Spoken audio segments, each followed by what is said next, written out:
రాష్ట్ర తెలుగుదేశం పార్టీ ఉపాధ్యక్షులు మాజీ శాసనసభ్యులు మనందరి అభిమాన నాయకుడు శ్రీ దామచర్ల జనార్దన్ రావు గారికి వేదికని అలంకరించినటువంటి తెలుగుదేశం పార్టీ ప్రముఖులు, వేదిక ముందున్నటువంటి అభిమానులందరికీ ముందుగా నమస్కారం తెలియజేసుకుంటా ఉన్నాను. ఈ గ్రామానికి వచ్చినప్పుడల్లా నాకు కూడా రోమాలు నెక్కపొడుచుకుంటూ ఉంటాయి జనార్దన్ గారితో పాటు. ఎందుకంటే ఒక నియంత పరిపాలన ఈ రాష్ట్రంలో జరుగుతూ ఉంటే పెద్ద పెద్ద నాయకులే బయటికి రాలేక ఎదురొడ్డి నిలవలేనటువంటి పరిస్థితుల్లో సామాన్య ప్రజలైనటువంటి మీరు వైఎస్ఆర్ పార్టీకి జెండాకి నీడ లేకుండా చేశారంటే నిజంగా మీకు పాదాభివందనం చేసినటువంటి అవసరం ఎంతైనా ఉందని చెప్పి తెలియజేసుకుంటా ఉన్నా. మేము ఎప్పుడైనా మీరు ఎప్పుడొచ్చినా కానీ నేను ఇక్కడికి ఈ ఊరికి వచ్చినప్పుడు మేము గమనిస్తూ ఉంటాను. నేను జనార్దన్ గారి మీద మీరు చూపించేటటువంటి ఆప్యాయత, అనురాగాన్ని చూస్తూ ఉంటే ఈ మండలంలో మరి 7,000 మెజార్టీ ఎలా వచ్చిందో తెలుగు వైసీపీ పార్టీకి అని చెప్పి కూడా ఆశ్చర్యం వేస్తూ ఉంటుంది నాకు.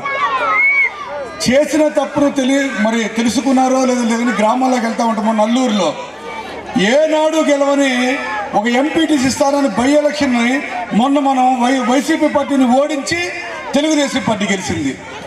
అంటే ఈరోజు తెలుగుదేశం పార్టీ మీద కానీ జనార్దన్ గారి మీద కానీ ఏ రకమైనటువంటి ప్రేమాభిమానాలు మీరు చూపిస్తున్నారనే దానికి నిదర్శనంగా ఈ మధ్య జరిగినటువంటి అల్లూరు బై ఎలక్షన్ అని కూడా తెలియజేసుకుంటా ఉన్నా. లెక్కపడుతుంది మిమ్మల్ని నేను ఏదో ఎక్కువ చేసినట్టు మిమ్మల్ని ఒక పైకి ఎక్కించి మాట్లాడాలనేది కాదు. నేను గమనిస్తా ఉన్నా కొత్తపట్నం మండలం వచ్చినప్పుడు, ప్రత్యేకంగా ఈ పల్లెపల్లి గ్రామంకి వస్తా ఉన్నప్పుడు మీ అందరికీ, గ్రామస్తులందరికీ కూడా నేను వ్యక్తిగతంగా కూడా నేను చాలా అభినందనలు తెలియజేసుకుంటా ఉన్నా. నేను మా శాసనసభ్యుడిగా గెలిచాడు, 3 సార్లు మంత్రిగా ఉన్నాడు. ప్రతిసారి ఈ అసలు ఒక మనిషి జీవితమే ఒక 60 సంవత్సరాలు 70 సంవత్సరాలు అనుకుంటే 30 సంవత్సరాలు రాజకీయాల్లో ఉండి 25 సంవత్సరాలుగా అధికారంలో ఉన్నటువంటి వ్యక్తి చెయ్యలేని పని కేవలం 5 సంవత్సరాలు మాత్రమే కేవలం శాసనసభ్యుడిగా ఉండి ఈ మండలాన్ని ఏ విధంగా అభివృద్ధి చేసాడో మనం అందరూ ఈ ప్రజలందరికీ తెలియజేసినటువంటి అవసరం మళ్ళీ ఎంతైనా ఉంది. ఇంటింటికి వెళ్ళాలి, గడప గడపకు వెళ్ళాలి. ఈరోజు కొత్తపట్నంలో ఇక్కడ బయలుదేరితే 15 నిమిషాల్లో మనం ఒంగోలులో ఉంటా ఉన్నాం. ఇంతకుముందు ఒంగోలు నుంచి మేము బీచ్కి రావాలంటే అట్లీస్ట్ కనీసం గంట పట్టేది. ఇంకా రోడ్డు బారైతే 1.5 గంటలు పట్టేది బీచ్ చూద్దామని వస్తే.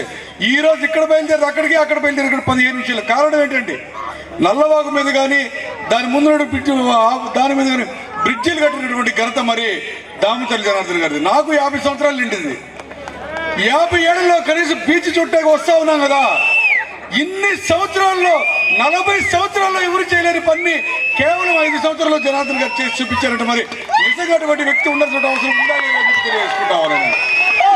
మరి ఇంత మాత్రమే కాదు, ఒకవేళ ఎటువంటి ప్యాకెట్ అడుగునేవాడి, క్యాసినాలకు తిరిగేవాడిని నియోజకవర్గం వదిలిపెట్టి ఈ ఎలక్షన్స్ లో జనార్దన్ గారు నిలబడలేరు, నేను నాకు గిద్దలూరు ఇస్తావా, మార్కాపురం ఇస్తావా అని చెప్పి జగన్మోహన్ రెడ్డి దగ్గర బేరం పెట్టినటువంటి బాలినేని శ్రీనివాసరెడ్డి కావాలి. ఎవరికి 25 సంవత్సరాలు ఇప్పుడు శాసనసభ్యుడిగా ఉన్నవాడివి, నీకంత దమ్ము ధైర్యం లేదా ఒంగోలు నిలబడ్డాకని అడుగుతా ఉన్నా నేను. ఇప్పుడు జగన్మోహన్ రెడ్డి చుట్టూ చేరి నాకు 180 కోట్లు 200 కోట్లు ఇళ్ల స్థలాలకు ఇస్తే కానీ నేను రాను ఒంగోలుకి అన్నాడు. మనం ఎంతో నష్టపోయాం మండలం పరంగా.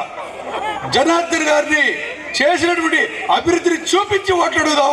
మన కోసం పనిచేసినటువంటి జనార్దన్ గారిని గుండెల్లో పెట్టుకుని మీరు ఏ రకంగా ఉన్నారో మేము కూడా ఒంగోలులో నగరంలో సాయశక్తిగా మిమ్మల్ని చూసి స్ఫూర్తి పొంది మేము కూడా నగరంలో పనిచేసి మెజార్టీ తీసుకురావడానికి ప్రయత్నం చేస్తామని చెప్పి మీ అందరికీ మాటిస్తూ నాకు ఈ అవకాశం ఇచ్చినటువంటి అధ్యక్షుడు ప్రకాష్ గారికి ధన్యవాదాలు తెలియజేసుకుంటా ఉన్నాను. Thank you very much.